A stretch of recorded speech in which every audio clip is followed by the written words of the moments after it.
Lo primero que tengo que decirles es que yo nací en Budapest, en Hungría. Y aunque me crié en Canarias, a los 4 años llegué, digamos, aquí, yo con 4 años, y soy canario a todos los efectos, hay algunos rasgos culturales mezclados en mí. La razón es que mi madre, que es quien me transmitió la fe, es húngara, porque mi padre, que es español, que es el español, pues es agnóstico. Así que no me transmitió nada de la cultura católica española o canaria. Toda mi formación religiosa, hasta mi juventud, por tanto, fue húngara. Y se preguntarán ustedes, ¿no fue a catequesis, por lo menos aquí? Pues no, porque mi madre le hacía ilusión que yo hiciera también la primera comunión en Hungría. Puesto que tenía un tío, ella, un tío abuelo mío, que era cura y que a todos lo adorábamos, lo querían mucho. Para que se hagan una idea, este cura, Jos Kovács, se llamaba así, hacía las homilías con marionetas en las manos, una marioneta, y hacía diálogo cuando había misas con niños, ¿no? Tenía siempre unas chaquetas enormes y unos bolsillos grandísimos, y en las chaquetas tenía siempre dentro las marionetas, estuviese en misa o no. Y entonces llegaban los niños a su casa, los sobrinos, eran montones, y siempre tenía preparadas las marionetas para sentar a los niños en su regazo y empezar a hacer voces y a jugar con las marionetas. Ese es mi recuerdo de mi tío abuelo, el cura de Hungría, con que mi madre quería que hiciéramos la primera comunión, tenía sentido. Pues madre quiso eso, que le hiciéramos allí. En aquellos tiempos Hungría, hace ya unos cuantos años, estaba bajo el régimen comunista del telón de acero. Y aunque ya había libertad de culto, en teoría los cristianos estaban mal vistos, y los curas tenían prohibido, por ejemplo, usar prendas propias, distintivos que los identificaran como sacerdotes, y por supuesto las monjas no podían vestir tampoco el hábito en la calle, estaba prohibido. Así que todas las celebraciones y expresiones de fe eran íntimas, eran sobrias, pero muy sentidas, porque quienes participaban eran conscientes de que estaban haciendo algo que les podía acarrear problemas laborales o personales. De hecho, otro tío, abuelo mío, también sacerdote, estuvo en prisión en los primeros años del comunismo en Hungría. Era considerado cura rebelde, ¿no?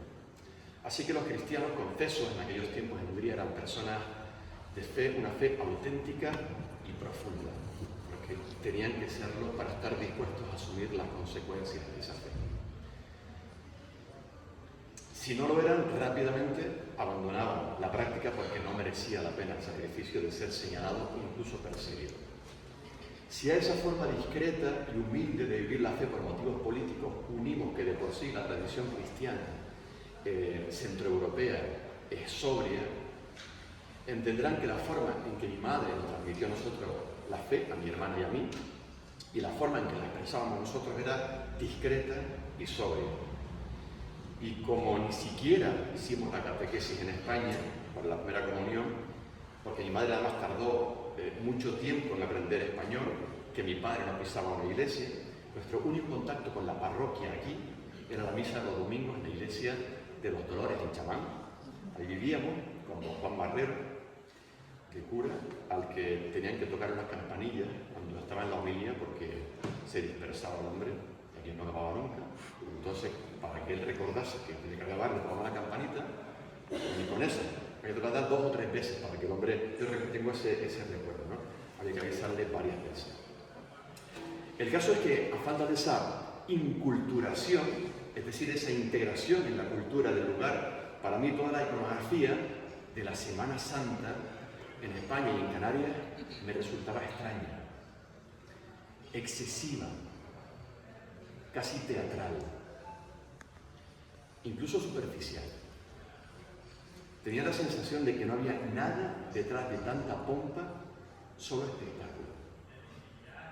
No quiero escandalizarme, que algunos me están mirando ya con cara rara diciendo, bueno, la comisión está, ¿a quién se ha traído aquí de invitado a este pregón? Bueno, enseguida van a ver a dónde quiero llegar. Tardé años en descubrir lo que esas tradiciones, esa religiosidad popular aporta a la vivencia comunitaria de la fe. La cultura materna que heredamos mi hermana y yo tiene raíces profundas. La amamos por venir de donde viene. Todos la tenemos, todos tenemos esas raíces profundas y por eso amamos esas raíces. Y nos resistimos a deshacernos de ellas. La mayoría de las personas no varían nada de lo esencial de su cultura a lo largo de toda su vida. Esto está demostrado. Incluso produciéndose cambios radicales en su alrededor, en su entorno, en su ambiente, en el mundo, en su país o en su barrio, no cambian apenas ese apego a las raíces. Y ahora les voy a hacer una confesión. Yo no descubrí todo el valor de la Semana Santa canaria plenamente hasta que no leí la exhortación Evangelii Gaudium del Papa Francisco y participé después en el posterior discernimiento sinodal. Estamos hablando de 2013, o sea que solo hace realmente 11 años. Y del sínodo hace apenas 2 años que empezó. Es decir, si ustedes me hubieran invitado a hacer el pregón hace 11 años, es posible que no hubiera aceptado. En el Evangelii Gaudium, el Papa dice que la piedad popular es una manera legítima de vivir la fe, un modo de sentirse parte de la Iglesia y una forma de ser misionero. Dice, no coartemos ni pretendamos controlar esa fuerza misionera, decía el Papa. Estaba hablando exactamente de esas expresiones de piedad popular como las que tenemos en España, en Canarias, en Semana Santa, o aquí en San Lorenzo. El Santo Sepulcro, las procesiones, los pasos, como en otras muchas cosas, el Papa Francisco a mí me rompió los esquemas. Que la piedad popular es fuerza misionera, preguntaba él, ¿no? Pero sí, y voy a decirlo como yo hubiera pensado hace unos cuantos años, pero sí es un gigantesco teatro medieval, pseudo-cristiano, pensaba yo. Otra vez, estoy escandalizando, un poco más de paciencia, que vamos llegando. Lo cierto es que en el contexto de Evangelii Gaudium, aquello merecía, al menos para mí, una reflexión. Un repensar mis propias convicciones, repensar esa palabra que usamos en Proyecto Luna, que decía José antes. Por cierto, un paréntesis, Proyecto Luna, que iba a tener presencia también aquí en San Lorenzo, con el lema, como decía él, rejuvenecer la Iglesia y las iglesias a través de 3 claves: atracción, comunicación y nosotros. Y la idea era, y sigue siendo porque seguimos en ello, repensarlo todo sin miedo para ver si lo estamos haciendo, lo que estamos haciendo está sirviendo para lo que lo estamos haciendo. Si lo que estamos haciendo está sirviendo para lo que lo estamos haciendo. Pues eso es lo que yo hice con mis ideas sobre la piedad popular en Semana Santa. Repensarlo a la luz de Evangelii Gaudium. Y empecé a fijarme con más atención en las personas de mi parroquia que participaban con fervor en esos actos de piedad popular. Empecé a verlos con otros ojos. Y luego llegó el sínodo, en el que el objetivo era tender puentes entre diferentes para escuchar y tratar de aprender de todos ellos y entenderlos sin juzgar, aprendiendo a caminar juntos con aquellos que, siendo también cristianos, es decir, también seguidores de Cristo resucitado, expresan su fe de otra forma que yo, con otros acentos y otros carismas. Y en ese proceso me encontré con testimonios de auténticos creyentes que me hicieron ver y descubrir el valor profundamente cristiano de esas tradiciones y las oportunidades de evangelización que ofrecen. De hecho, empecé a usar esas tradiciones para darle valor a la religiosidad de las personas a las que les doy, decía José antes, la catequesis prebautismal, cuando tiempo atrás ni si me hubiera ocurrido hacer referencia a esas tradiciones, porque me parecía propio de una religiosidad vacía, de una sociedad secularizada, pensaba yo. Pero eso cambió. Ven el largo proceso personal, espiritual e intelectual que tuve que hacer para poder cambiar una pequeña parte de mis raíces culturales. Me sigue costando, no se lo voy a negar, participar y vivir intensamente esas procesiones de Semana Santa o de las fiestas del pueblo. Pero ya no las veo con desconfianza, sino todo lo contrario. Me encanta ver el entusiasmo y admiro la pasión que la gente le pone, por ejemplo, a su preparación. Y todo eso ha pasado en mi vida porque gracias a la Iglesia y al Papa Francisco me ha invitado a escuchar y a tender puente. Yo he recorrido ese camino del puente. Quizá otros puedan recorrer el camino inverso de ese puente. Hay quien quiere volar esos puentes también dentro de la propia Iglesia y levantar muros, sin dar siquiera la oportunidad de ver lo que hacen, por qué lo hacen o cómo lo hacen. Eso es lo que incluso llegan a llamar hereje, por haberse atrevido a abrir las puertas para dejar entrar aire fresco, para que de verdad sea la Iglesia de todo, que decía frase del Papa Francisco en las pasadas jornadas mundiales de la juventud. La Iglesia de todo, caben todo. Les bastan a estas personas que levantan muros unas palabras, un título o un lema para escandalizarse y encerrarse en su búnker en lugar de enfatizar lo que nos une en lugar de lo que nos separa. Y si algo necesita el mundo actualmente es que tengamos puentes ante tanta polarización. La Iglesia, si quiere que su voz sea más escuchada, porque los cristianos tenemos mucho bueno que aportar al mundo de nuestra cosmovisión, no podemos mostrarnos melancólicos. Hoy es el día, dijimos, ¿no?, de la alegría, decían, ¿no? Y a veces estamos muy serios, muy enfadados. Melancólicos, enfadados, siempre a la defensiva, diciéndole a todo el mundo lo que tiene que hacer y lo que no tiene que hacer. Y en lugar de eso, nos propone ser colaboradores fiables de los que se pueden fiar para mejorar el mundo y no ser mirados con desconfianza, como por desgracia ocurre muchas veces. Si queremos cambiar el mundo de verdad, con nuestra alegría, tienen que confiar en nosotros. Nadie hace nada que le diga a otra persona si no confía en esa persona. Y el mundo no confía en nosotros, en esta Iglesia, demasiadas veces. No les parecemos fiables. No tienen razón, pero por desgracia así es como nos ven. Esa es precisamente una de las conclusiones del sínodo que en nuestra diócesis se ha plasmado en el plan diocesano de pastoral. Es una llamada a la conversión pastoral. Estamos en tiempo de conversión, de cuaresma, personal, pero también pastoral. Es decir, la pastoral es la acción de la Iglesia. Las cosas que hace la Iglesia, esa es la acción pastoral. Pues nos pide conversión pastoral.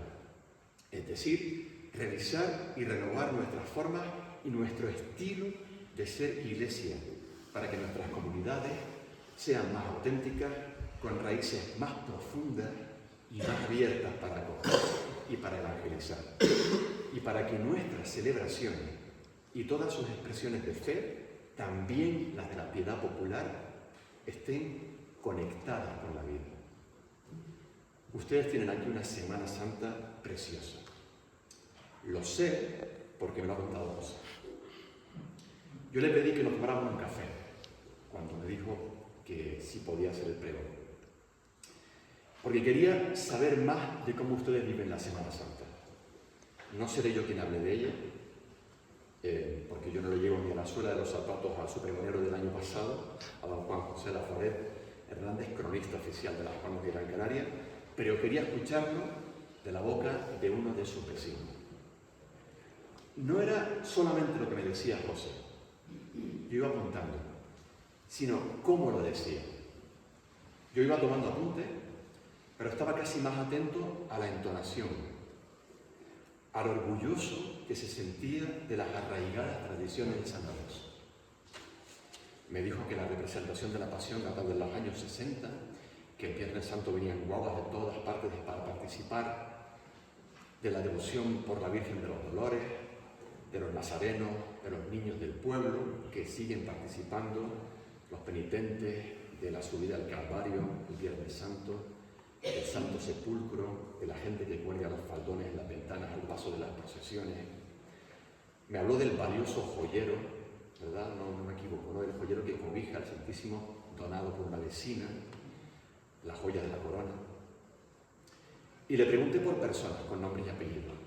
Me nombró, por ejemplo, casi emocionado, a Marcial, a sus 80 años, no sé si está aquí, pero me lo nombró, me dijo con admiración, y a Pepe Juan también. Y muchas más personas que le ponen cara, manos y corazón a estas expresiones de fe popular que ustedes tienen. Y lo que más me impactó es que quien me lo estaba contando no era un anciano que tiene todo su mérito, nostálgico del pasado, sino una persona joven. Y las tres cosas, que está enamorado de su pueblo, de sus tradiciones y de Cristo. Y esas tres cosas son inseparables. Eso fue lo que aprendí yo en estos años de conversión también. Tienen razones para estar orgullosos de su templo, de sus imágenes, de las piezas artísticas, de sus tradiciones y de esa preciosa Semana Santa. Les animo a conservarla. Y les propongo que se hagan esta pregunta en sus próximas reuniones y en la revisión posterior que hagan de la Semana Santa. ¿Qué podemos hacer para que nuestra maravillosa Semana Santa sea evangelizadora, incluso de primer anuncio, para aquellos que solo participan por tradición? Estoy acabando. Me gustaría contarles un pequeño cuento. El padre de Sonia le regaló una joya preciosa, un diamante, el más bonito que ella nunca había visto. Y Sonia se lo llevó a su casa y lo puso encima de una mesa. Pero aquella mesa, aquel entorno le parecía poco para esa joya. Le parecía que ese diamante merecía algo más. Y entonces le compró otra mesa mucho más bonita, con una base de porcelana. Pero aún así le parecía poco para esa belleza, para esa joya impresionante de valor incalculable. Y entonces le puso una urna de cristal para protegerla. Pero aún le parecía poco. Y le puso debajo una tela de seda tallada a mano para que tuviese más esplendor. Pero aún así le parecía poco. Y mandó hacer una talla en madera, una especie de pequeño armario tallado con incrustaciones de oro, con unas puertitas y con una llavecita preciosa. Y dijo, ahora sí, ahora me gusta cómo está mi joya. Y la gente venía a su casa y ¿qué veía? No veían la joya. Veían el precioso armario que había hecho. Lo había hecho con toda la ilusión y todo el cariño porque quería darle valor a esa joya. Pero sin querer fue ocultando la joya. Y la gente que venía admiraba ese armario, esas incrustaciones de oro, pero no veía la joya. Todo eso que ustedes tienen aquí es precioso, porque le da más belleza a la joya. La joya no son las procesiones, ni son todos estos preciosos, este arte que tienen ustedes aquí, ni los pasos, ni las liturgias, ni las celebraciones, esa no es la joya. Eso es todo lo bonito que hemos puesto a su alrededor para que luzca la joya. Así que todo lo que hagan, que sea para que se vea la joya, enséñenla siempre, que todo lo que hacen sirva para evangelizar a aquellas personas que solo vienen para ver el armario. Eso es todo lo que nos pide el Papa, pero sobre todo nos lo pide Jesús. que usó todos los medios a su alcance, las parábolas, que tampoco son una joya, las tradiciones de la época, las leyes, los oficios, para transmitir el amor de Dios. Eran herramientas que utilizaba. Y ustedes también tienen esa herramienta maravillosa, que es la Semana Santa de San Lorenzo. Y a través de ella son enviados a evangelizar, porque esa es la única razón por la que todo lo que hacemos en la Iglesia tiene sentido. Pidamos a Dios que sea así. Muchas gracias.